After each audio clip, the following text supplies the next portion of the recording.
Mesdames, Messieurs, le système éducatif en Afrique traverse depuis quelques années des crises rares.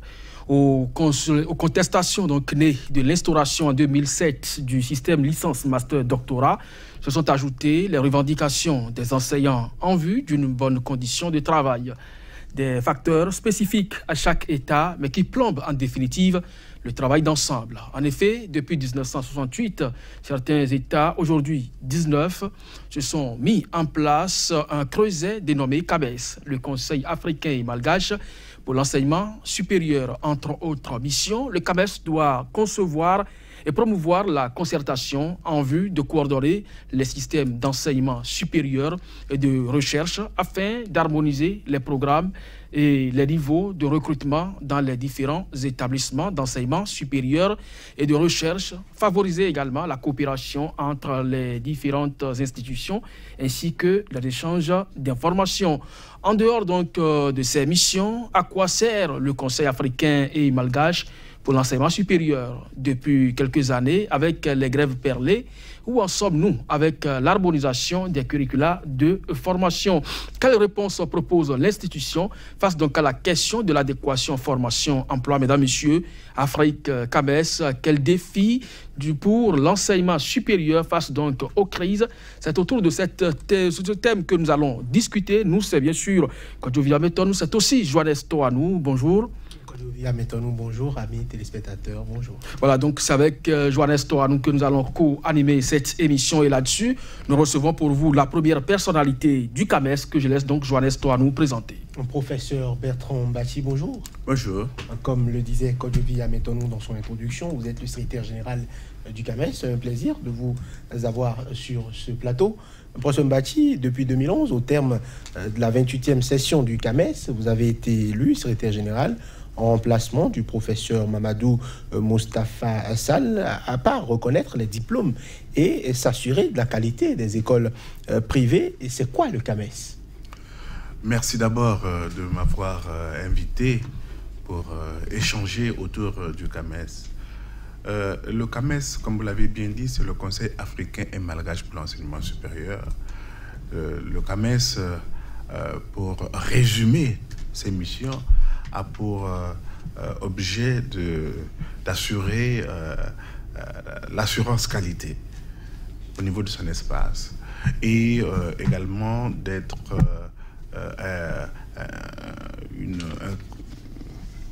un centre, une organisation d'évaluation et d'accréditation.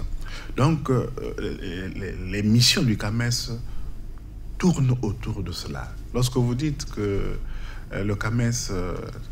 en dehors de la reconnaissance des diplômes. Voilà, non, c'est pas seulement pour le privé. Le CAMES reconnaît les diplômes pour le public et également pour le privé. Et ceci rentre dans sa mission d'assurance qualité, la mission d'accréditation. Le CAMES également, puisque nous y sommes, assure la promotion des enseignants et des chercheurs. Enseignants-chercheurs de différents pays, et en cela, le CAMES est un système, un espace de l'enseignement supérieur particulier, puisque contrairement aux autres systèmes d'enseignement supérieur d'autres espaces, le CAMES est doté des mécanismes particuliers qui le caractérisent. En cela, il permet d'assurer la promotion de enseignants-chercheurs venus de différents États à partir d'un référentiel commun, ce que les autres n'arrivent pas à faire. Quand vous parlez donc de la promotion des enseignants-chercheurs des pays membres, il paraît qu'on ne vient pas au CAMES par mérite, mais par affinité. Bon, ça c'est... on ne peut pas laisser... on ne peut pas empêcher les mauvais perdants de Vous le prenez comme tel? Bon, vous savez, je crois que pour la plupart, ce sont des mauvais partants. Ce sont des gens qui ne savent pas oser et qui n'ont pas la bonne information. C'est pourquoi je tiens vraiment à vous remercier de me donner l'occasion ici de percer l'abcès, si c'est possible, et de montrer que depuis 2011, le CAMES fait de la communication. Le CAMES en a fait de la communication un axe particulier de son plan stratégique de développement, afin que ceux qui, bon, on peut l'admettre peut-être, ceux qui, quelque part, gardaient l'information pour eux, pour essayer d'inféoder les enseignants et les chercheurs, soient mis à mal. Donc, je pense que pour la plupart, c'est un système ouvert et depuis 2011, nous y contribuons pour éviter ce que vous venez d'évoquer, seulement si certains seraient tentés à créer des petits cercles pour exclure d'autres et pour surtout créer de l'inféodation. Mais en tout temps, vous reconnaissez que ça avait existé? Bon, ça dit que bon, il n'y a jamais le système parfait. D'accord, mais ça ne peut pas être majoritaire. Depuis 50 ans que le CAMES existe, pourquoi au moins les États africains ne font pas l'unanimité autour pour pouvoir y adhérer? 19 États seulement, vous ne trouvez pas ça très peu? Bien, il faut dire d'abord, c'est un prolongement, c'est pour la plupart des pays francophones qui sont dans le CAMES. Je pense que le CAMES d'avenir, puisque nous allons bientôt fêter nos 50 ans, devrait penser à aller vers d'autres espaces non francophones, d'autres pays non francophones. C'est l'effort qu'il faudrait faire. C'est vrai qu'il y a la Guinée équatoriale, qui est un pays bilingue, à la fois francophone et puis lusophone. Oui. Mais il y a déjà ça, le fait que ça soit, on ait axé d'abord notre démarche vers les pays francophones pour des raisons que vous connaissez. Ça explique cette réduction du nombre d'États membres. Voilà. Professeur Mbati, pourquoi certains employeurs demandent une attestation du CAMES à leurs employés alors que normalement ce ne sont pas aux étudiants de s'adresser au CAMES pour reconnaître des diplômes?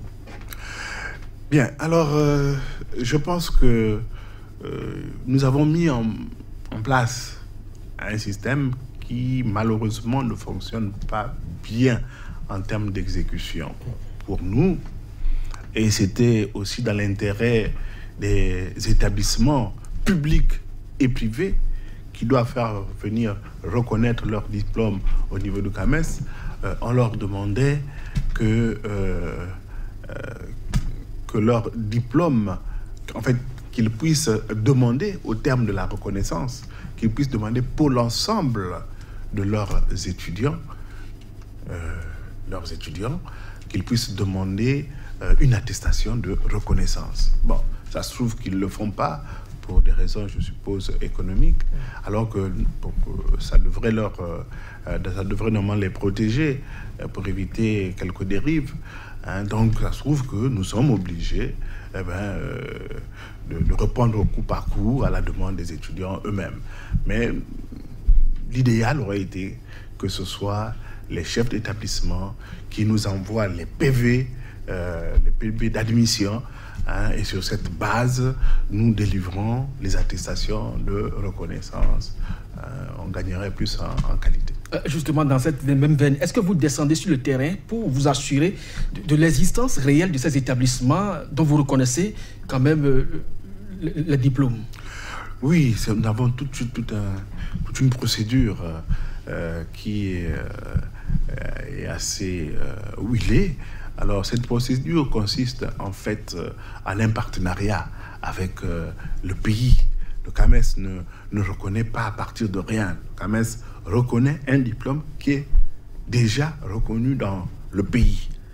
Si ce diplôme-là n'est pas reconnu par le pays de l'État membre, le CAMES ne peut pas. Ça fait partie de ces conditions. Donc, reconnaissance préalable par le pays, et le CAMES a un référentiel d'analyse, et ce référentiel d'analyse servent de guide pour l'établissement à leur propre auto-évaluation, pour voir d'abord si ils vont réussir l'évaluation que le CAMES va faire. Donc on leur envoie le référentiel, ils voient s'ils peuvent réussir. S'ils peuvent réussir, alors ils envoient leur diplôme, enfin l'ensemble des éléments qu'on leur demande au CAMES en passant par l'État membre. Et après, dans le processus même d'évaluation, le CAMES est amené à venir sur le terrain au niveau de l'établissement qui est candidat, voir si l'environnement pédagogique, administratif convient, si toutes les déclarations qu'ils ont eu à faire sont aux normes de ce que les gens peuvent voir in situ. Donc voilà un peu que ça se fait. Et puis, on se fait toujours dans cette démarche accompagné par un représentant du ministère pour aller avec nous sur le terrain, pour voir aussi de visu. Et par rapport au contenu de la formation, est-ce que le CAMES a aussi une incidence sur cela? Est-ce que vous arrivez à contrôler cela? Parce qu'on peut faire une communication ou s'informer sur la descente d'une unité du CAMES, aider du ministère et s'arranger pour que tout soit nickel. Lorsque vous passez, est-ce que vous arrivez quand même à avoir un canevas ou à avoir un mécanisme pour suivre? Voilà, une contre-expertise. Voilà, pour suivre le travail qui est fait sur place dans les pays. Oui, bon, alors là, ça nécessite un partenariat. C'est un partenariat avec le ministère de tutelle. Le CAMES n'est pas sur place. Le CAMES n'a pas vocation, on est grand, n'a pas vocation d'être au quotidien, là, en train. C'est le pays qui doit faire ce travail au quotidien, puis ce sont eux qui reconnaissent d'abord le diplôme avant le CAMES. Le CAMES donne une reconnaissance régionale et le pays confère une reconnaissance nationale. Donc il revient au pays, au quotidien, de mettre les mécanismes de contrôle qui conviennent. Le CAMES vient, à un moment donné, suite à un appel, le CAMES sensibilise également le ministère pour leur dire que c'est une responsabilité partagée et on va sur le terrain voir ce qui se fait. Et ça doit se faire vraiment selon un référentiel. Et nous pensons que notre référentiel aborde les problèmes du curricula, de formation. Et pour nous, dans le contexte de l'insertion de l'étudiant dans le tissu social, nous veillons... On va en venir tout à l'heure à ce point-là. Monsieur le professeur Mbati, les dossiers que vous recevez la plupart du temps, c'est beaucoup plus en provenance des écoles privées. Alors, vous n'avez pas l'impression, puisque tout le monde dit reconnaissance CAMES, c'est pas un lit qui a été allé là pour les promoteurs véreux, parce qu'on sait que depuis un certain temps, le privé est en train de prendre le pas sur le public dans ce qui concerne le système éducatif en Afrique. Merci bien. Je pense que vous me donnez là l'opportunité d'éclairer un certain nombre de choses, ou bien de partager mon point de vue. Moi, je pense que il faut savoir se faire confiance, il faut savoir encourager les bonnes volontés, parce que ce sont des investissements qui se font. C'est pourquoi, dès lors que je suis passé secrétaire général du CAMES, j'ai mis en place un plan stratégique de développement du CAMES, et l'un des axes de ce plan stratégique, c'est l'assurance qualité, la promotion de la qualité. Et pour atteindre cet objectif, nous avons réuni les responsables des établissements privés de l'enseignement supérieur afin qu'ils puissent avoir une plateforme, plateforme d'échange entre eux sur leurs capacités, et puis également avec le CAMES qui qui met des outils à leur disposition afin qu'ils puissent s'améliorer. Alors, ceci étant dit, c'est vrai que c'est un constat que les établissements publics ont comme perdu la mémoire, parce qu'ils viennent vraiment de moins en moins, sinon presque pas depuis que je suis là, ils viennent plus à à déposer leur dossier au CAMES pour les évaluations de leur programme. Et ceci est un tort. Je pense qu'il faudrait qu'on répare ça. Et je sais que au dernier conseil des ministres du CAMES, les ministres ont demandé à ce que on puisse attirer l'attention de ces responsables-là. Parce que la qualité ne se décrète pas, elle se construit. Et elle se construit à travers des évaluations. Et l'évaluation, c'est se regarder soi-même et s'exposer au regard de l'autre, hein, qui vient vous dire, voilà, nous avons regardé, hein, à travers un certain nombre de questions, hein, est-ce que vos formations sont compatibles avec le marché de l'emploi, etc., etc. Donc, nous avons récemment, au colloque, nous avons eu un colloque à Lomé, récemment en novembre 2017, où cette problématique-là a encore été posée pour amener, pour inciter les responsables des universités, des établissements publics à aller vers une évaluation CAMES. Je voudrais dire également que non, ça ne fait pas le lit. Bien au contraire, l'évaluation permet de distinguer les charlatans, j'allais dire, parce qu'il y en a partout, les charlatans, et ceux qui aiment leur métier, hein. Donc ce sont ceux-là qui viennent se faire évaluer, qui, à mon avis, doivent être autorisés à faire une bonne publicité, pas la fausse publicité non plus. Parce que ce qui se trouve, c'est que les gens parfois font évaluer seulement un seul diplôme, et puis ils se disent que non, c'est établissement reconnu par le CAMES. Non, c'est faux. Est-ce que ce n'est pas tout ça qui jette de discrédit aujourd'hui sur l'organisation?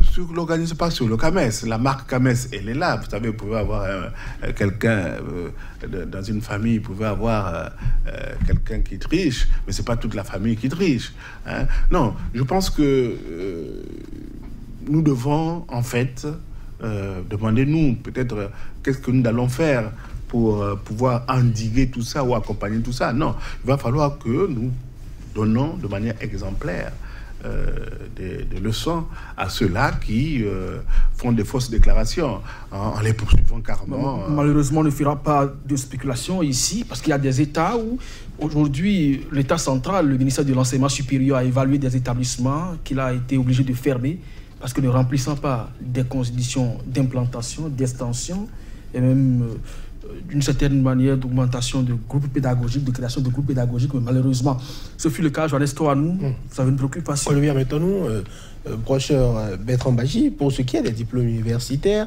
les pays du CAMES ont adopté, on le sait, depuis 2007, le système LMD, licence, master, doctorat.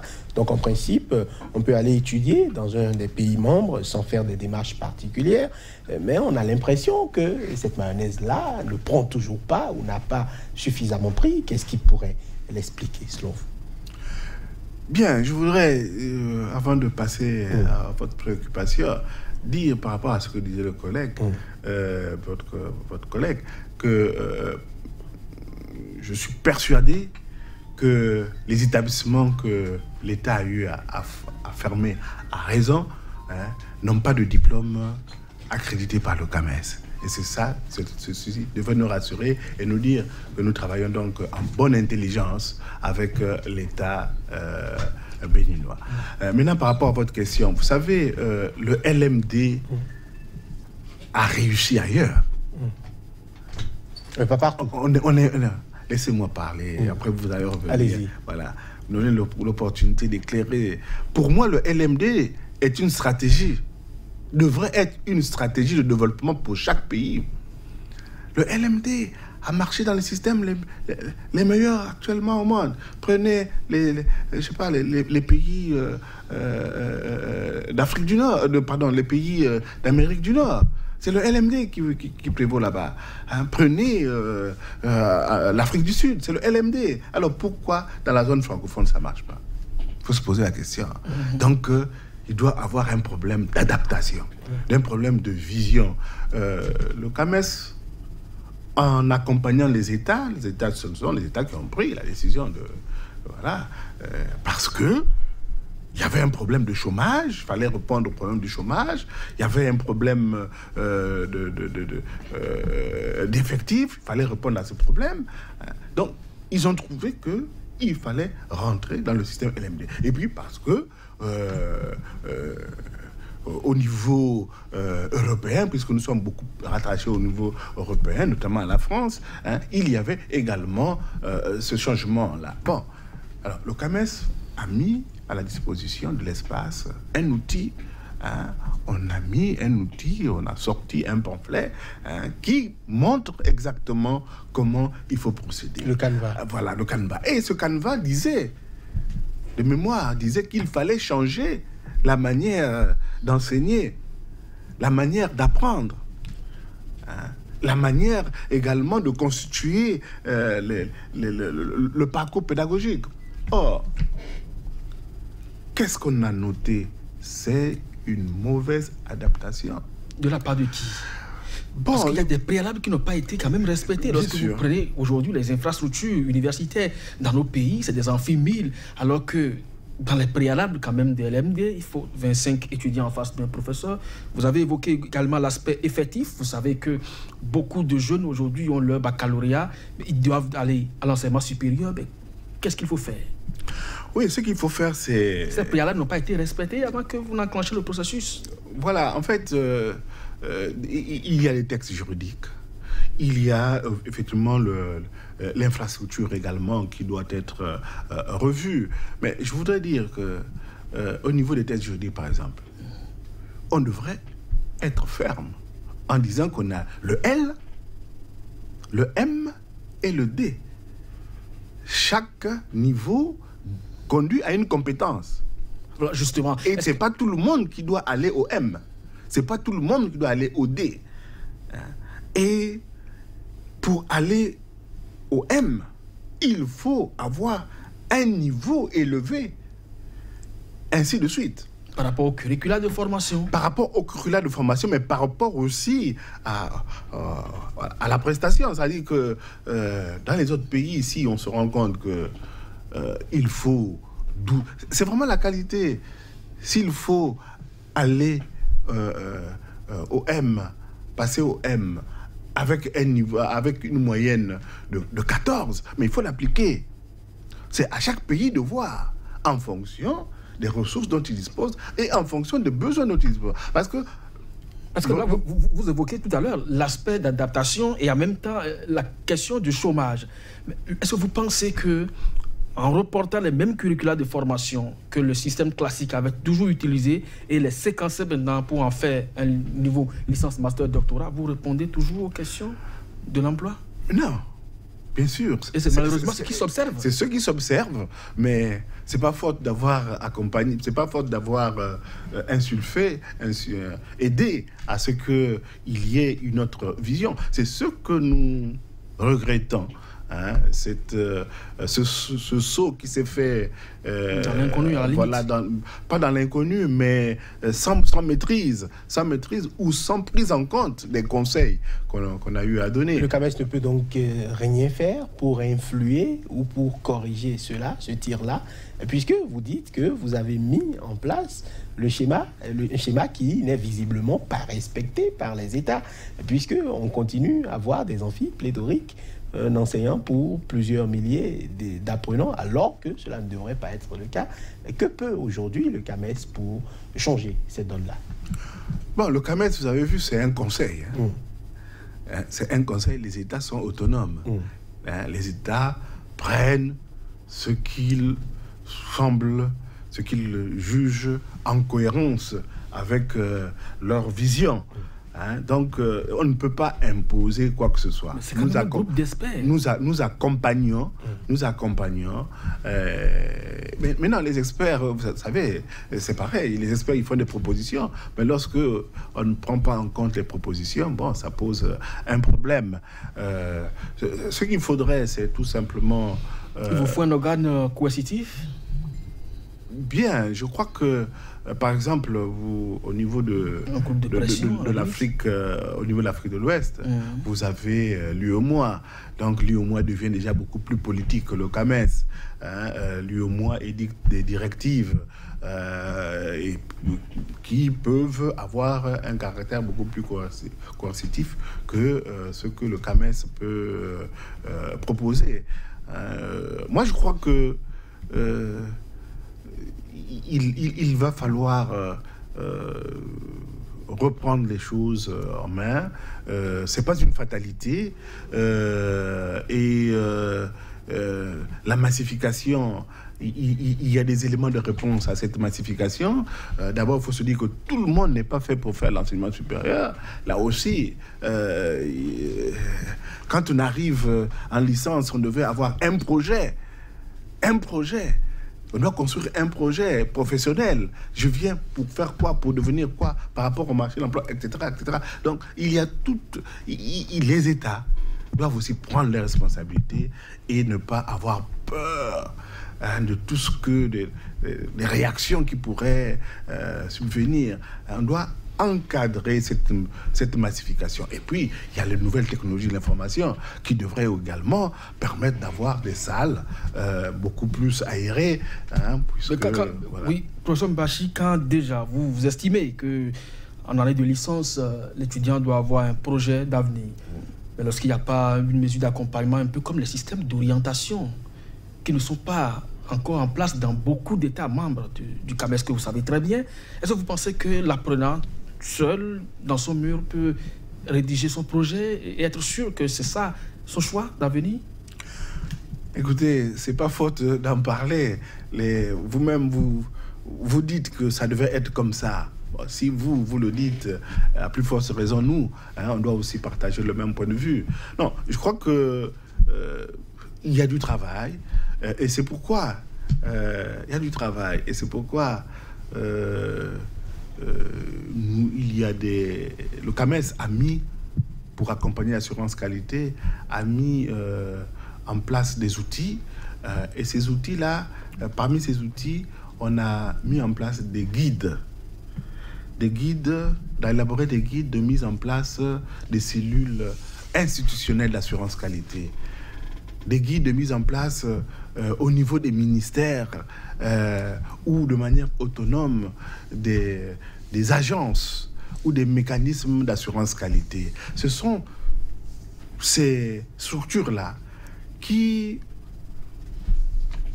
selon une certaine façon de faire, peuvent identifier de tels manquements et puis les relever au fur et à mesure.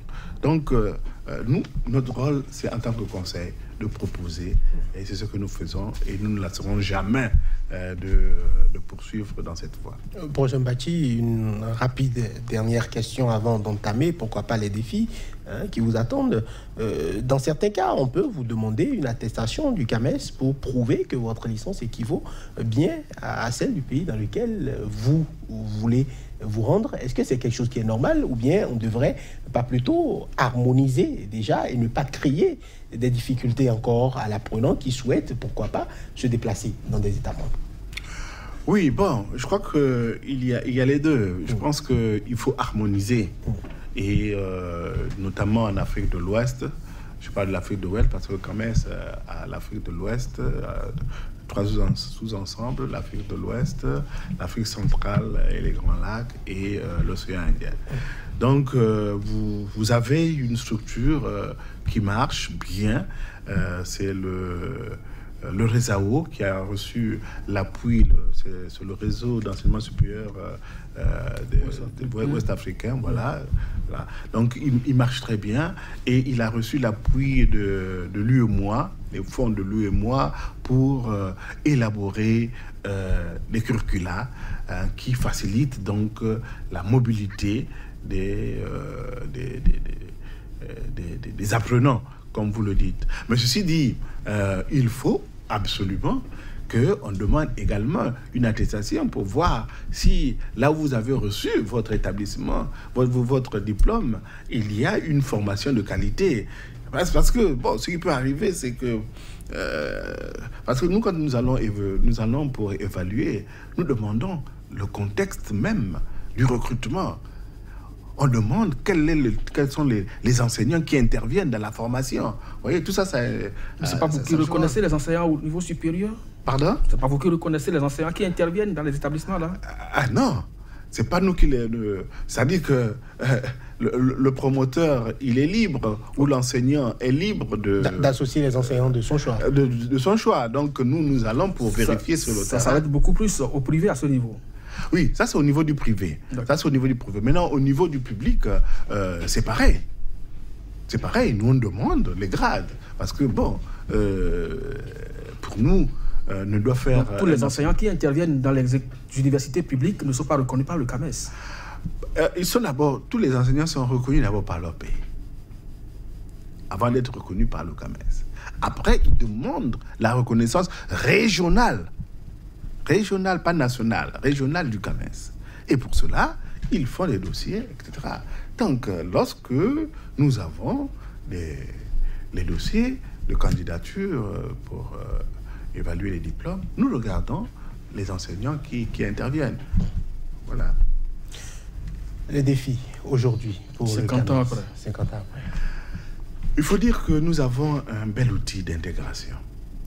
Un outil réussi d'intégration. Si vous regardez tous les efforts d'intégration que les Africains ont déployés, il n'y en a pas beaucoup qui ont autant réussi que le CAMES. Le CAMES a assuré la promotion au moins de plus de 12 000 enseignants-chercheurs depuis que le CAMES existe, donc des experts de qualité qui n'ont rien à envier avec l'extérieur. Maintenant, chaque année, le rythme s'accélère. On a chaque année à peu près 1800 dossiers, 2000 dossiers en gros, concours d'agrégation, comité consultatif interafricain réunis. Donc, nous avons un potentiel. Quels sont les défis? Il faut pérenniser cet outil-là. C'est un outil qui a été mis en place par les chefs d'État au sortir des indépendances, 68, au sortir des indépendances, où l'esprit de solidarité était galvanisé les uns et les autres. Je me souviens, j'ai lu le discours du président Djouri qui avait, en 1968, présidé la première rencontre qui a donné lieu, qui a parlé en fait de la création du CAMES. Il disait que à l'époque, c'était dans le contexte de l'OCAM, il disait que nous avons, donc c'était à la suite d'une réunion qui s'était passée à Libreville, nous avons montrer notre solidarité et nous sommes au point où lorsque un des pays est en danger, c'est les autres pays aussi qui se sentent concernés. Donc vous voyez, c'est vraiment un outil sur la base de la solidarité. Alors maintenant, cet outil-là est géré au quotidien par les ministres de l'enseignement supérieur. Effectivement, vous n'allez pas voir les chefs d'État se réunir tout le temps pour les problèmes ponctuels, voilà. Mais il faudrait que les chefs d'État se réapproprient leur outil. C'est leur outil, c'est l'outil des chefs d'État. Donc, vous ne craignez pas une prise en otage par les politiques? Il n'y a pas de prise en otage par les politiques parce que vous savez que les projets de société qui sont adoptés, c'est le projet porté par le chef d'État. Donc, il s'agit d'être... il faut être réaliste. Il n'y a pas de bicéphalisme au niveau des États. Il y a un projet qui est adopté et la science doit tout faire pour traduire ce projet-là en réalité. Alors, professeur Mbachi, oui. Aujourd'hui, vous nourrissez un grand rêve pour votre institution. Vous êtes à la tête d'ailleurs pour votre deuxième mandat, que vous êtes donc à la tête du CAMES.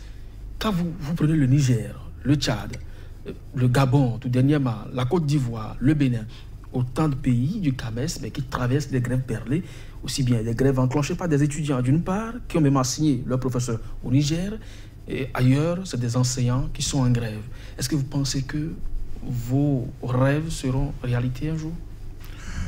Bien, je crois que tant qu'il y a la vie, il y a l'espoir. Mais je pense que de manière technique, nous, on fait notre travail. Ça, c'est les grèves perlées, etc. C'est récurrent quand même. Oui, c'est récurrent. Mais ça voudrait dire que nous n'avons pas encore atteint la maturité. Nous sommes en marche. Parce que les grèves, lorsqu'on pratique l'assurance qualité, les grèves, on les prévoit. On ne devrait pas arriver. C'est qu'il y a un problème quelque part. Et c'est ce problème-là qu'il faut résoudre. C'est pourquoi nous avons bâti un plan stratégique de développement du CAMES. Ce plan stratégique de développement du CAMES a été bâti autour de 7 axes. Et pour nous, si nous l'avons fait, c'est pour éviter ce genre de situation. C'est pour faire en sorte qu'on ait des ressources humaines compétents, capables de booster, capables de soutenir les politiques d'émergence, les visions d'émergence des chefs d'État. Justement, voilà. Par rapport à cette politique, par exemple, de soutien, il faut quand même une certaine compétence. Mais si des grèves sont là chaque année, ça veut dire que le contenu de ces formations, ce que vous appelez curricula, ne pourront donc pas être dispensés. Et en la matière, vous avez une ressource humaine de qualité douteuse. Je suis tout à fait d'accord avec vous. C'est-à-dire que là, vous êtes en train, il faut dissocier deux choses. Il y a le concept et il y a l'opérationnalisation. C'est au niveau de l'opérationnalisation que ça C'est au niveau de l'opérationnalisation, mais le CAMES ne peut pas aller dans l'opérationnalisation. C'est-à-dire que nous concevons, nous avons un plan, nous avons des outils, il faut que les gens s'en approprient. Si les gens ne s'en approprient pas, ben, on arrive à ces grèves-là. Je vous ai dit que actuellement, nous avons créé un des axes du plan stratégique de développement du CAMES, c'est asseoir l'assurance qualité dans tous les pays. Mais l'assurance qualité, ben c'est ça. C'est un ensemble de mécanismes qui t'amènent à auto-évaluer. C'est-à-dire que toi-même, tu vois tes faiblesses. Et puis, qui doivent te conduire à te faire évaluer par les autres, par les pairs, par des experts qui viendraient voir, oui, vous avez vu ça, identifier ceci comme des faiblesses, mais c'est pas tout, on en ajoute encore, etc. Je veux terminer par ça, parce que c'est très important l'assurance qualité. C'est très important. Nous ne pourrons être considérés que si nous avons des produits de qualité. Et le CAMES est un conseil, donc il s'inscrit dans cette dynamique de qualité. Donc si les pays ne développent pas des processus de qualité, ils ne pourront pas être fréquentés. Et c'est ça qui conduit aux grèves. En fait, lorsque les enseignants font des grèves, lorsque ces grèves ne sont pas teintées, bien sûr, d'un côté politique, ça existe également, il faut le dire. Il y a toujours des gens qui... Mais lorsque ce sont des grèves qui sont des grèves fondées, c'est souvent pour améliorer la qualité. Donc, il y a des mécanismes qu'il faut créer. Nous avons proposé des mécanismes, qu'il y ait des cellules institutionnelles d'assurance qualité, et nous avons élaboré des guides pour cela, pour que les gens sachent les mettre en place. Nous avons des agences nationales d'assurance qualité ou des mécanismes nationaux d'assurance qualité. Nous avons des guides pour mettre ces structures-là. Partout dans le monde, il y a maintenant ces structures-là qui accompagnent et qui permettent de travailler dans la durée. Donc moi, je pense que, ce faisant, nous pourrions éviter ces grèves, parce que l'assurance qualité, c'est aussi la concertation. Lorsqu'il y a grève, c'est qu'il y a rupture quelque part, il faut encourager la concertation. Professeur Bertrand Mbati, nous allons revenir sur deux cas, notamment le Niger, où la crise au niveau de l'enseignement, c'est une crise qui traîne en longueur depuis un certain nombre d'années, où aujourd'hui des enseignants se sont fait assigner en justice par les apprenants, où des enseignants disent que des apprenants leur ont porté main.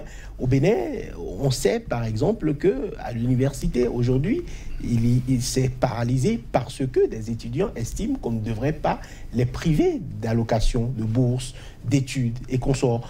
Ces problèmes-là, dans ces pays-là, est-ce que le CAMES a un regard là-dessus? Est-ce que le CAMES a une position sur ces cas-là? Parce que c'est des cas que les pays traînent en longueur. Puisqu'on voit, par exemple, les universités militarisées, notamment. Non, je pense que le CAMES ne s'intéresse pas au pays. Au cas par cas. Au cas par cas, voilà, vous m'avez aidé. Le CAMES ne s'intéresse pas au cas par cas. Le CAMES donne une vision. Et vous en doutez, ce n'est pas ici que je pourrais exprimer mon point de vue personnel. C'est des visions que nous donnons.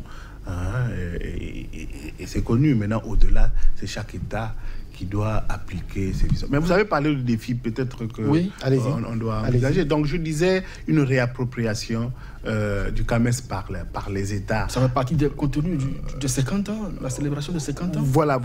Ça fait partie des recommandations que nous allons vraiment soumettre. Voilà. Il faudrait que le CAMES, les États puissent s'en approprier. Il faudrait que les ministres de l'enseignement supérieur qui font partie du conseil d'administration du CAMES puissent faire en sorte que les décisions prises au niveau du CAMES puissent impacter leur réalisation dans les pays. Sinon, on ne ferait pas œuvre utile. Il faudrait que les pays aussi cotisent, parce que malheureusement, très peu de pays cotisent. Il paraît que les finances au niveau du CAMES sont quand même au beau-fils. C'est vrai que les finances sont au beau-fils parce que... Est-ce que vous encouragez les recherches? Parce que nous encourageons les services. Nous faisons beaucoup de services et les services sont rémunérés. Donc, pour l'instant, c'est au beau-fils. Donc, ce n'est pas les contributions des États? Les contributions des États sont en train de s'essouffler et c'est pourquoi il serait grand temps pour préserver cet outil-là, pour lui donner en fait encore une autre dimension, qu'on puisse, que les États puissent tenir compte de leurs engagements. Mais en même temps, il convient qu'on nous autorise à avoir d'autres méthodes, qu'on développe d'autres approches alternatives de financement. Il s'agit aussi, le CAMES a été conçu dans l'ère du XXe siècle, maintenant nous sommes au XXIe siècle. Vous adaptez aux nouvelles réalités. Voilà, il faut s'adapter, il faut utiliser le numérique pour accélérer le réseautage, pour accélérer la communication, pour faciliter l'apprentissage, quel que soit l'endroit où on est, et augmenter les services, là aussi. C'est quelque chose que nous devons arriver à faire pour les 50 ans futurs. Et nous devons imaginer d'autres schémas de fonctionnement de manière générale. Parce qu'on peut admettre, on peut s'imaginer que même lorsqu'on n'est pas de l'enseignement supérieur, puisque nous sommes dans la professionnalisation, que les vacataires qui viennent au CAMES, qui sont docteurs quelque part, mais qui enseignent dans une université de manière ponctuelle, puissent demander une qualification, même s'ils ne relèvent pas de l'enseignement supérieur. C'est des schémas qu'il faut imaginer. Voilà. Alors, professeur Mbachi, on va bientôt sortir donc de cette émission. Juste une minute pour conclure. Vous avez dit que 2011, vous l'avez placé sous le signe de la communication. Vous pensez que vous en avez fait déjà assez? Non, je n'ai pas suffisamment fait assez de communication. Et vraiment vous donner là l'occasion de parler à ce propos. Vous savez, les changements sont pas faciles souvent. Les habitudes, comme on dit, ont la peau dure. Chacun est dans son confort et n'aimerait pas changer. Voyez-vous, lorsque nous avons mis en place le plan stratégique de développement du CAMES, nous avons dit que parmi les contraintes, il fallait communiquer, il fallait que les gens sachent les modifications qu'on devait faire. Et nous avons lancé un réseau institutionnel, des référents hein, de l'espace CAMES.